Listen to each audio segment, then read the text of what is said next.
Le temps de pleurer est déjà passé. Le temps de souffrir est déjà passé. Le temps de s'inquiéter est déjà passé. Le temps de se lamenter est déjà passé. Moi j'ai rencontré l'amour. J'ai trouvé l'amour. J'ai reçu l'amour. Le véritable amour. Que vous m'aimiez, oh, que vous ne m'aimiez pas, oh,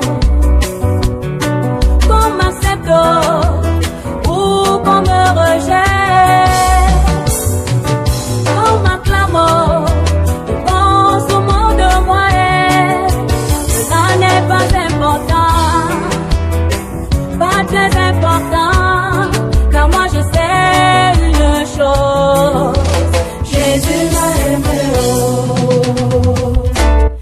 Bonjour bien-aimés, soyez les bienvenus à cette heure de méditation. Un moment avec Jésus est un moment de louange et d'adoration. Un moment avec Jésus est un moment d'édification et de méditation. Un moment avec Jésus est un moment de prière et d'intercession. Un moment avec Jésus est un moment de puissance et de délivrance. Que tu sois dans ton lieu de travail, que tu sois dans le taxi, que tu sois dans la maison, que tu sois au marché, ce moment a été organisé pour toi, pour une visite, pour une rencontre dynamique avec ton Seigneur Jésus-Christ. Je suis l'apôtre Georges et pasteur résident de l'Assemblée de Christ, branche des Livreurs. Que le Seigneur te bénisse pendant que tu seras en train d'écouter, en train de vivre, en train de prier et en train de partager la parole de Dieu. Bonne écoute à vous. Shalom, shalom, bien-aimés dans le Seigneur. Bonjour une fois de plus et bienvenue à notre émission Un moment avec Jésus. Vous êtes très nombreux à nous suivre déjà sur nos différentes plateformes, à savoir sur Telegram, à savoir sur notre compte Facebook et même aussi sur notre compte, sur notre chaîne YouTube. Vous êtes de plus en plus nombreux et nous vous félicitons et nous rendons grâce à Dieu pour cela. Nous vous incitons donc à toujours continuer à partager l'émission, à partager auprès de vos amis, à partager auprès de la famille, à partager dans les groupes différents auxquels vous appartenez, pour que la parole de Dieu soit répandue à travers le monde et pour que la majorité puisse connaître qui est Dieu et puisse avoir une relation personnelle avec le Seigneur. Je suis le frère Bertrand, comme vous l'avez remarqué. Notre berger, l'apôtre Georges, est toujours en indisponibilité. Donc, tout au long de cette semaine, nous serons encore avec vous pour vous tenir dans cette émission et nous croyons le Seigneur que il sera fait effectivement avec nous et que tout se passera selon son bon vouloir. Donc nous rendons déjà grâce à Dieu parce que il nous a permis de voir ce nouveau jour, cette nouvelle semaine qui a commencé. Nous lui rendons grâce. Le week-end a été mouvementé par des mariages et par des différents déplacements. Mais bien aimé, tu dois rendre grâce au Seigneur parce qu'il t'a permis de voir ce nouveau jour. Donc c'est une bonne chose, c'est une bonne chose que le Seigneur te permet de voir ce nouveau jour. C'est une bonne chose que le Seigneur te permet d'être en vie. C'est une bonne chose que le Seigneur te permet d'être en santé si tu te trouves en santé au moment où nous diffusons cette émission. Donc tu dois rendre grâce au Seigneur pour cela. Parce que beaucoup auraient aimé être à ta place, bien aimé, mais malheureusement ils sont déjà descendus dans la fosse du silence. Donc c'est une grâce pour toi d'être en santé et d'être en vie ce matin. Même si tu n'es pas en santé, c'est une grâce pour toi déjà d'être en vie. Parce que je crois à l'Éternel que malgré le fait que tu ne sois pas en santé, la guérison te sera accordée au nom de Jésus-Christ. Alors bien aimé, tu vas ouvrir ta bouche ce matin et tu vas rendre grâce à Dieu. Tu vas lui dire merci pour le souffle de vie renouvelé. Tu vas lui dire merci pour la vie qu'il t'accorde encore. Et tu vas lui dire merci pour tout ce qu'il fait de bon pour toi et pour ta famille. Au nom de Jésus-Christ, nous sommes dans la prière. Père éternel, nous te disons merci. Nous te disons merci pour le souffle de vie renouvelé en ce matin. Nous te disons merci parce que tu fais de nous les heureux bénéficiaires de ce jour. Nous te disons merci, Père éternel, pour toutes les grâces renouvelées dans nos vies.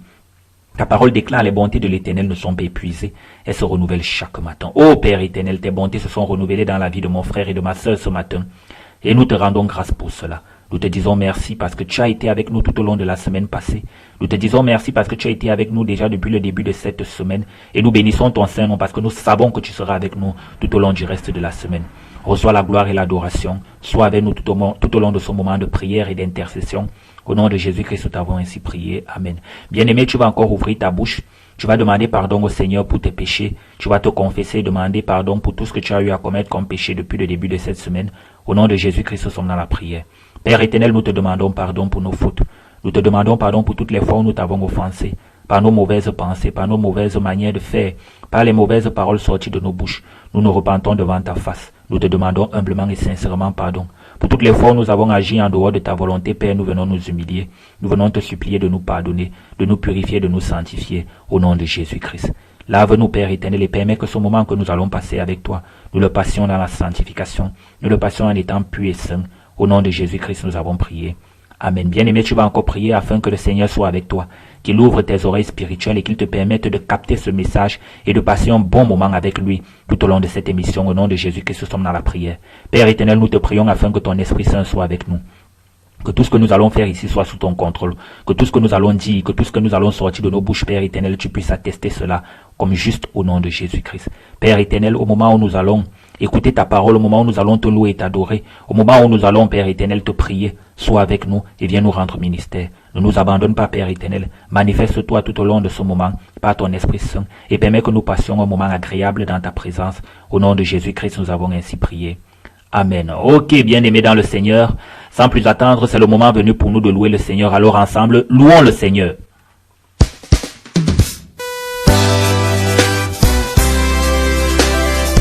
Alléluia. Jésus est le même hier, aujourd'hui et éternellement. On va louer Dieu. Oh yes. Il m'a libéré. Il m'a libéré. Il m'a libéré. Oh, Jésus m'a libéré. Il m'a restauré. Il m'a restauré. Il m'a restauré. Oh, Jésus m'a restauré. Dans la prison satanique où moi j'étais, plus rien ne pouvait prospérer. Mais cet homme de Galilée, Jésus m'a libéré. Ma vie était condamnée, condamnée par la sorcellerie. Mais cet homme de Galilée, Jésus m'a libéré. Il m'a libéré. Il m'a libéré. Il m'a libéré. Il m'a libéré. Oh, il m'a libéré. Il m'a libéré. Oh, Jésus m'a libéré. Alléluia. Alléluia. Alléluia. Alléluia. Oh, alléluia. Après la mort de Lazare, sa famille a partagé ses biens, car ils ne savaient pas qu'un jour Lazare allait revenir à la vie. Mais lorsque Jésus-Christ de Nazareth est apparu au funérailles, les données ont changé. On dit funérailles est devenu une vraie fête. Oh yes, il a crié sur la tombe de Lazare. Lazare est sorti. Miracle instantané. Jésus m'a libéré. Il m'a libéré. Il m'a libéré. Il m'a libéré. Il m'a libéré. Oh, il m'a libéré. Il m'a libéré. Oh, Jésus m'a libéré. Alléluia. Alléluia. Alléluia. Alléluia. Oh, alléluia. Alléluia. Tout le monde en position. On va danser pour la gloire de Dieu. Ne regarde pas ton voisin. À tout le monde danse. Ça danse. Akata danse. C'est la danse. C'est la danse. La maman. Akata danse. C'est la danse. Akata. C'est la danse. C'est la danse. c'est la danse. En position.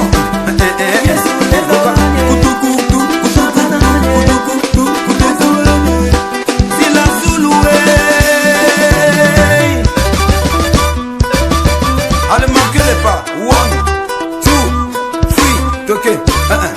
C'est la danse, c'est la danse, c'est la danse, gada danse, gada danse, la danse, c'est la danse, gada danse, gada danse, c'est la danse, c'est la danse, gada danse, tout tout tout tout tout tout tout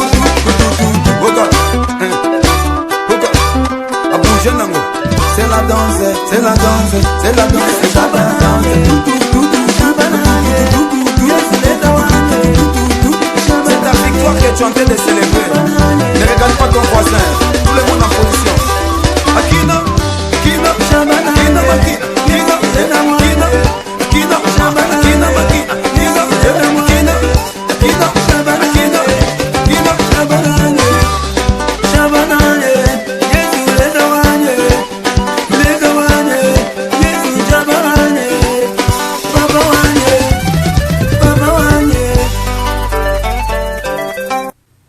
Alléluia, gloire à Dieu. Nous rendons grâce à Dieu pour ce merveilleux cantique de Asaph du ciel. C'est toujours important de se réveiller le matin comme ça et de louer le Seigneur bien-aimé. C'est très important de se lever le matin et de commencer la journée avec une louange pareille. Ça permet de réveiller l'esprit et de bien attaquer la semaine. Donc il faut avoir en nous le syndrome de David et de pouvoir toujours danser à tout moment. Même le matin lorsque vous vous levez, vous attaquez la journée, vous mettez un cantique, vous dansez, vous rendez grâce à Dieu. Ça vous permet de bien débuter la journée. Alléluia. Donc, bien-aimés, nous rendons grâce à Dieu et nous croyons que le Seigneur nous fera du bien pendant ce moment et pendant ce temps que nous passerons ensemble. Donc, tout au long de cette semaine et peut-être même dans les semaines qui suivront, nous parlerons d'un sujet. Peut-être beaucoup ne le trouveront pas important, mais nous pensons que c'est un sujet qui peut aider beaucoup de personnes. Peut-être ça n'aidera pas une catégorie de personnes, mais nous croyons que le sujet aidera beaucoup de personnes. Et qu'après cette série de, je vais pas dire d'enseignement, cette série de partage que nous aurons, nous croyons que ça bénira quelqu'un et que quelqu'un sortira de là avec, après avoir tiré quelque chose de bon pour sa vie. Donc, bien aimé, cette semaine, nous parlerons d'un sujet qui est important, nous parlerons du sujet du mariage. Nous parlerons du sujet du mariage. Nous savons que beaucoup de frères et sœurs sont encore dans le célibat et nous croyons que ce partage, je vais dire oui, ce partage permettra que beaucoup d'entre eux soient édifiés sur ce qu'on appelle réellement le mariage, sur ce que c'est que l'amour, sur ce que c'est que les fiançailles, sur ce que c'est que le mariage. Parce que le monde tend à dénaturer les choses que Dieu a eu à créer et à mener certains dans des compréhensions qui ne sont pas des compréhensions éclairées à la lumière de la parole de Dieu. Donc tout au long de cette semaine, nous allons un peu essayer de nous appesantir sur cela avec la grâce que le Saint-Esprit nous communiquera. Nous pensons que ce petit partage fera du bien aux uns et aux autres. Donc c'est un sujet très important parce que c'est un sujet qui a toujours occupé des générations entières. Donc il est important qu'on en parle. Donc le sujet n'est pas épuisé. Donc il reste toujours d'actualité. Donc, il faut comprendre que chaque génération est touchée à son tour parce que la génération de nos parents qui a eu à passer, a eu à se questionner sur des sujets de mariage. Maintenant, notre génération se questionne sur des sujets de mariage et la génération qui suivra, ainsi de suite, chacun à son tour se questionnera sur ce sujet qui est captivant, ce sujet qui est actuel et qui est bien aimé aussi important. Donc, spécialement, bon, pour vous qui n'avez pas encore fait le pas dans le mariage, ce n'est pas comme nous qui sommes déjà mariés, gloire à Dieu. Mais pour ceux qui n'ont pas encore fait le pas dans le mariage, nous croyons effectivement que cet enseignement, même ceux qui ont déjà fait le pas dans le mariage, nous croyons que c'est pas cet enseignement. J'aimerais dire ce partage nous fera forcément du bien parce que il y a des cas brûlants qui peuvent alimenter le sujet. Donc, il est question pour nous de savoir d'abord quelle est la pensée de Dieu et quelle est notre pensée bien-aimée. Donc, on va dire que nous faisons bien d'écouter ce que Dieu dit dans sa parole. Donc, il peut bien se faire que les déclarations de Dieu ne nous paraissent pas souvent très populaires parce que la mesure divine par rapport au mariage ne correspond pas certainement au jugement de valeur que les gens ont d'habitude par rapport à la question quotidienne du mariage. Donc, tu conçois avec moi bien aimé que il y a beaucoup de conceptions sur le mariage. Parce que le mariage est devenu une sorte de modèle où chacun a des différentes formes de possibilités de vie, que chacun donne sa conception. Mais bien aimé, ici, nous aimerons aller dans la conception qui est la conception vraiment divine, éclairée par la parole de Dieu. Donc, ce sont les considérations les considérations humaines. Et parfois même le diable vient mettre des considérations qui ne viennent pas de Dieu et qui ont tendance à dénaturer le mariage. Donc, ces formes de considération, il est clair pour nous qu'elles ne sont pas souvent basées sur la parole de Dieu. Parce qu'il y a beaucoup de personnes qui vont te dire non, le mariage c'est ceci, le mariage c'est cela, le mariage c'est ceci. Mais ces considérations ne sont pas souvent basées sur la parole de Dieu. Donc, nous allons essayer, tout au long de cette semaine, d'essayer de creuser au fur et à mesure dans la parole de Dieu pour essayer d'avoir des lumières par rapport à ce qu'on appelle le mariage, bien aimé. Donc, il faut comprendre que le choix d'un mari ou d'une femme, ça se fait souvent autrement que ce que Dieu veut. Donc, vous comprenez un peu que c'est souvent un peu délicat, mais ça ne change en rien du fait que Dieu nous dit la vérité sur le mariage. Donc, il peut y avoir une norme de conduite que le monde a déjà eu à planifier ou à décrire, à coller sur le mariage, mais c'est la parole de Dieu qui doit être le socle, comme on l'a dit tout à l'heure. Donc, l'amour naturel et le mariage, il faut comprendre que ce sont des dons de Dieu. Dieu nous a donné cela pour notre bénédiction et pour notre intérêt. Donc, vis-à-vis de cela, on a simplement à nous comporter correctement et de manière responsable, bien aimé. Dieu veut nous rendre heureux. Il faut déjà d'abord comprendre ça. Donc, il connaît les aspirations que nous avons, les aspirations à la sécurité, les aspirations à la confiance, les aspirations à la sûreté. Donc, Dieu connaît tout ça. Et Dieu veut satisfaire donc ces aspirations que nous avons. Il veut nous montrer un bon chemin pour vivre un mariage heureux. Il veut que nous soyons heureux et que nous soyons préservés. Il faut comprendre cela, bien aimé.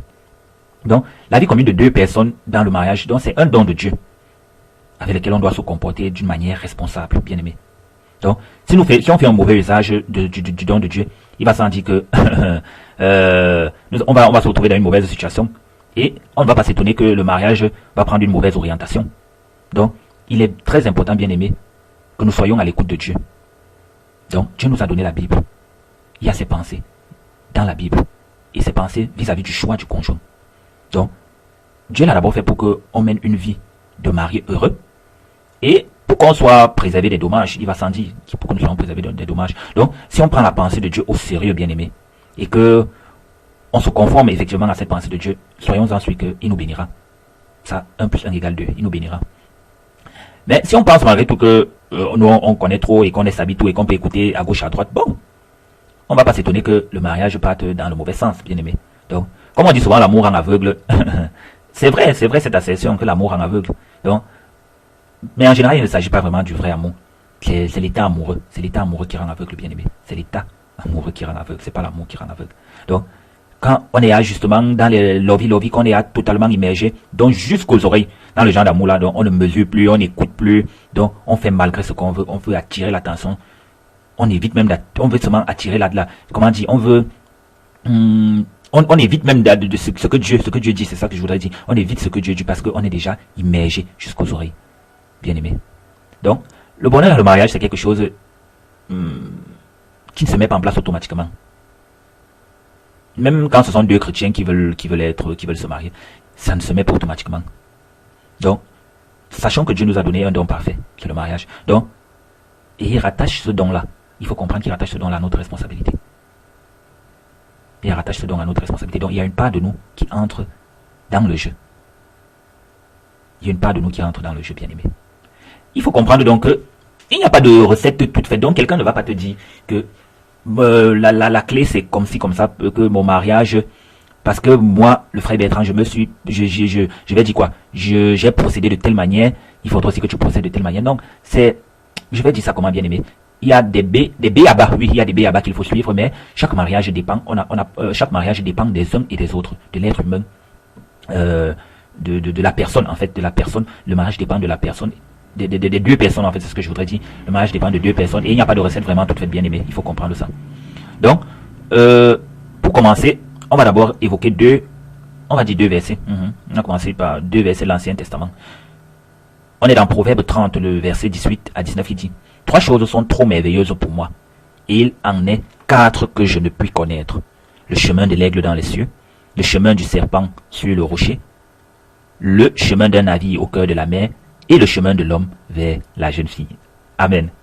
Voici un autre passage, Éphésiens chapitre 5, le verset 31 qui dit: c'est pour cela que l'homme laissera son père et sa mère, et sera joint à sa femme, et les deux seront une seule chair. Donc, bien aimé, ces deux déclarations montrent clairement qu'il n'y a pas de recette toute faite.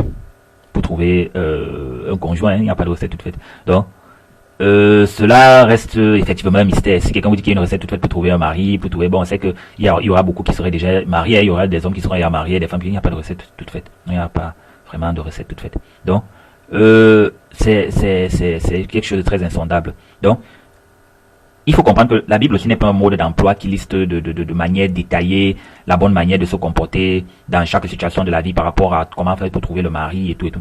Mais la parole de Dieu nous donne quand même des indications et des principes qui sont utiles. Ça, il faut le reconnaître, bien aimé. Donc, si Dieu nous donne des pareilles indications dans sa parole, il ne fait pas pour qu'on joue. Hein? Il ne fait pas pour qu'on joue et pour nous jouer un mauvais tour. Il nous donne des indications pour notre bonheur et pour notre bénédiction. Donc, il faut comprendre cela, bien aimé. Donc, il faut comprendre quelque chose. Il faut comprendre que, avant tout, le mariage est un don de Dieu. Donc, le mariage est un don de Dieu. Le mariage est un don de Dieu, bien aimé. Et comme le mariage est un don de Dieu, il faut comprendre avant tout. Il faut se poser les questions importantes, bien aimé. Et les questions importantes qu'il faut se poser, c'est pourquoi est-ce qu'il faut se marier? Parce que tu ne vas pas commencer à chercher le conjoint, commencer à chercher la conjointe sans se poser la question. Il y a des questions primordiales qu'il faut se poser. Et comme moi-même je m'étais posé, pourquoi on doit se marier? Bien aimé, tu t'es posé la question là, pourquoi on doit se marier?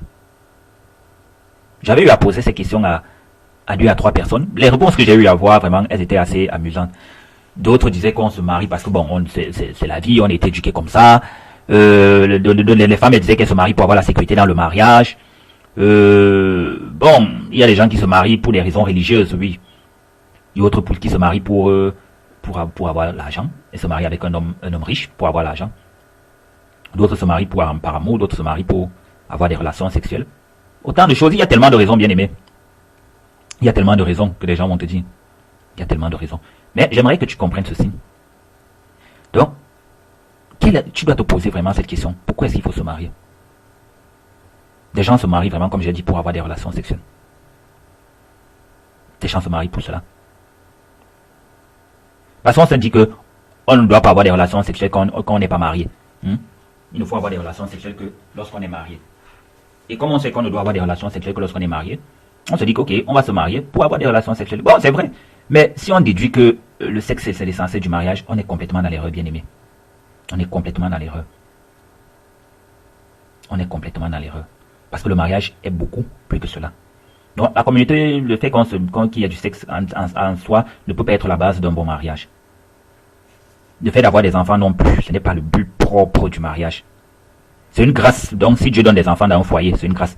Donc la Bible dit effectivement que fructifiez-vous et multipliez-vous. Bon, c'est Genèse 1, le verset 28 qui dit cela. Mais ce n'est pas la raison première pour conclure un mariage. On se marie pour avoir les enfants, pour faire les relations sexuelles, avoir les enfants. C'est pas ça. Parce qu'il y a des mariages sans enfants qui sont très heureux. Parce que il y a des gens qui sont mariés, ils n'ont pas d'enfants. Ils sont heureux, ils sont bénis, ils n'ont pas d'enfants. Donc, si on va dire que le mariage, c'est pour avoir les enfants, de toute foi. Mais, bien aimé, tu dois comprendre que le but essentiel du mariage est que 2 personnes, un homme et une femme, soient heureuses ensemble et vivent ensemble la gloire de Dieu. C'est ça le but du mariage. C'est ce que Dieu a voulu dès le commencement. Le mariage n'a pas été inventé par l'homme, mais ça a été institué par Dieu lui-même. Adam et Ève ont été les premiers humains. Et Dieu les a mis ensemble dans le mariage, dans une unité merveilleuse et indissociable. Donc, ils étaient encore dans l'innocence, il n'y avait pas encore donc le péché n'était pas encore entré dans le monde. Et par là, Dieu a donné une image de Christ et de son assemblée bien-aimée. Une image de Christ et de son assemblée. Bon, ce n'est pas encore de ça qu'on parle maintenant. Donc, le mariage, donc, c'est la forme la plus étroite et la plus intime de la vie commune sur la terre, bien-aimée. C'est une communauté de vie. Il faut noter cela. Le mariage est une communauté de vie. Une communauté d'amour, une communauté de service. C'est pour cela qu'on se marie, bien-aimé. Quel est le but du mariage? Quel est le but du mariage? Pourquoi se marier? Communauté de vie, communauté d'amour, communauté de service. Donc, quand Dieu avait fait ça de manière merveilleuse, il a préparé la création, il a fait les animaux, puis il a fait Adam. Adam avait la sagesse, la sagesse de Dieu, mais il était seul. Adam était seul, c'était chaud sur lui, il était seul. Donc, quand les animaux sont venus à lui, il leur a donné les noms. Le gars a vu qu'il était seul. Donc, la parole de Dieu nous fait comprendre que Dieu lui-même a vu qu'il n'est pas bon que l'homme soit seul. Je lui ferai une aide qui lui correspond. Ça, c'est dans Genèse 2, le verset 18. Donc, l'homme et la femme vont ensemble, selon l'ordre de la création de Dieu. Donc, ils forment ensemble une merveilleuse unité. Et Dieu appelle cette unité l'homme. Amen. Dieu appelle cette unité l'homme. Genèse, le chapitre 1, le verset 27. Donc, on comprend maintenant le Nouveau Testament. Le Nouveau Testament approuve le mariage. Donc, à plusieurs reprises, le Nouveau Testament approuve le mariage. Donc, le Seigneur Jésus lui-même, il a participé aux noces, les noces de Canaan. Et il a même contribué à la réussite du mariage, en changeant l'eau à vin. C'est qu'un certain aime beaucoup. Donc, il y a beaucoup d'épîtres qui parlent du mariage. Et dans l'Apocalypse, l'image du mariage revient. C'est utilisé pour nous décrire de manière nette et compréhensible l'union éternelle du Seigneur Jésus avec son épouse céleste, qui est l'Église. Donc, Dieu aime le mariage. Donc, ça nous montre la valeur que le mariage a aux yeux de Dieu. Bien aimé, nous allons continuer sur ce sujet palpitant. Nous sommes déjà en train de... Je suis déjà en train juste de te mettre dans l'embouche pour pouvoir comprendre où nous sommes en train d'aller. Nous sommes en train d'aller vers l'amour, les fiançailles, le mariage. Comment est-ce que Dieu peut te permettre de trouver ton mari, trouver ta femme. Et avant d'arriver à cela, il y a des questions importantes que tu dois te poser. Et dans ce petit échange que nous avons, dans ce petit partage que nous avons, je crois que le Seigneur nous fera du bien et permettra que dans la suite, nous puissions avoir des lumières pour pouvoir comprendre naturellement ce que c'est que ce mystère et ce don que le Seigneur a fait à l'humanité, qui est le mariage. Que le Seigneur nous bénisse. Amen. Nous allons prier. Père éternel, nous te rendons grâce pour ce moment de partage que tu nous as permis d'avoir. Tu nous permets d'échanger et de partager sur un sujet important qui est le mariage. Oui, Père éternel, tu aimes le mariage, tu approuves le mariage parce que c'est toi qui as institué cela. Ce n'est pas l'homme qui a institué le mariage, c'est toi qui l'as institué. Et quand tu institues quelque chose, Père éternel, c'est pour un but. Nous te rendons donc grâce pour cela. Et nous croyons, Père éternel, que tout au long de ce partage que nous ferons, Père, nous serons bénis. Père, nous serons édifiés. Père, nous serons remplis de sagesse. Parce que la sagesse est bonne, Père, pour chasser les ténèbres. C'est pas la sagesse, c'est la connaissance, Père, que nous pouvons mieux nous comporter et chasser les ténèbres de l'ignorance. Bénis quelqu'un, Père, afin que, après avoir écouté cet entretien, non, après avoir écouté ce partage, je voudrais dire, qu'il soit pleinement édifié et qu'il soit à même de connaître ce que tu attends de lui au travers du mariage. Reçois la louange, la gloire et l'adoration que toi seul mérites. Au nom de Jésus-Christ, nous avons prié. Amen. Ok, bien-aimé, que le Seigneur te bénisse tout au long de cette journée. Prenons rendez-vous pour demain, s'il plaît à Dieu. Passez une bonne journée. Amen.